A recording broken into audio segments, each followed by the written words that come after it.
যারা দলাল হয়েছে যেখানে সিগারেট খাওয়াতে হবে, চা খাওয়াতে হবে, 5,000 টাকা পকেটে দিতে হবে তবে ঘর পাবো না। সিগারেট খাওয়াতে হবে, চা খাওয়াতে হবে, 5,000 টাকা পকেটে দিতে হবে তবে ঘর পাবো।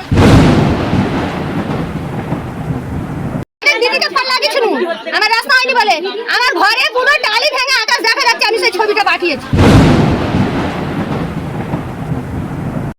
পুরো ডাইরেক্ট ঘরের আকাশ দেখা যাচ্ছে, পুরো ডাইরেক্ট ঘরের আকাশ দেখা যাচ্ছে। তাহলে আমরা কেন ঘর পাবো না? এতদিন আমরা কাকে ভোট দিয়েছি? হয়তো ভাবছেন কে সিপিএম কে কংগ্রেস এসব করতে, কিন্তু আমরা তো জানি আমরা কাকে ভোট দিচ্ছি। কিছু পাবো না কেন? আমাদের দেশের লোক ভালো না।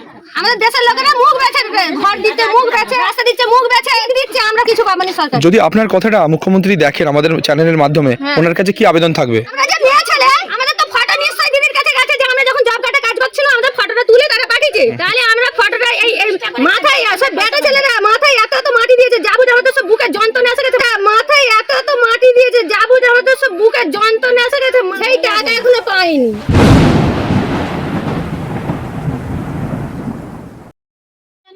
আমি অন্তত 15টা দরখাস্ত দিয়েছি, আমি ঘর পাইনি। এই আমার ঘর আমার 5 দে ভাই, মানে ঘরে 70-80 বছর ঘর করছে, মানে সেও পাইনি। কাউকে একটা আপনারা কি দরখাস্ত করতেন?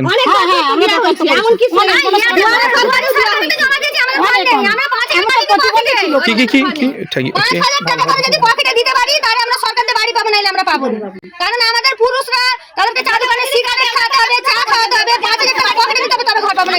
কাদেরকে দিতে হবে 5,000 টাকা? যারা এমএলএ, যারা এমএলএ তারা দিবে, যারা দলাল হয়েছে, যারা দেশের নাগরিক তারা দিবে। ওইখানে একটু বলবেন। আসমিরা বেগম এখানে জায়গাটা না, এইখানেও নেই, নিজস্ব জায়গাও নেই, কিচ্ছু নেই আমার। তো আমাদেরকে দিয়ে দরকার কি না?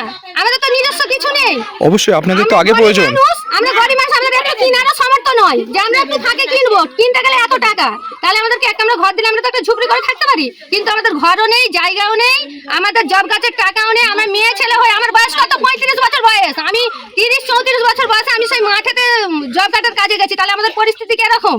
খেটে খাওয়া মানুষ, সেই জবের বইও নেই, টাকাও নেই, ঘরও নেই, রাস্তাও নেই, আমাদের কিচ্ছু নেই। আমি 8বার দরখাস্ত দিয়েছি, একবারও আমার ইনকোয়ারি হয়নি। আমি 9বার নয় ডাইরেক্ট ফোন করেছি, তাও আমার ঘরের ইনকোয়ারি হয়নি। পুরো বাড়িটা পুকুর ধারবে। এই বাড়িটাতে আপনি থাকেন তাই তো? হ্যাঁ, এই বাড়িতে আমি থাকি। নিত্য নতুন ভিডিও দেখতে আমতা টিভি ফলো করে রাখুন। ধন্যবাদ আমাদের সঙ্গে জুড়ে থাকার জন্য।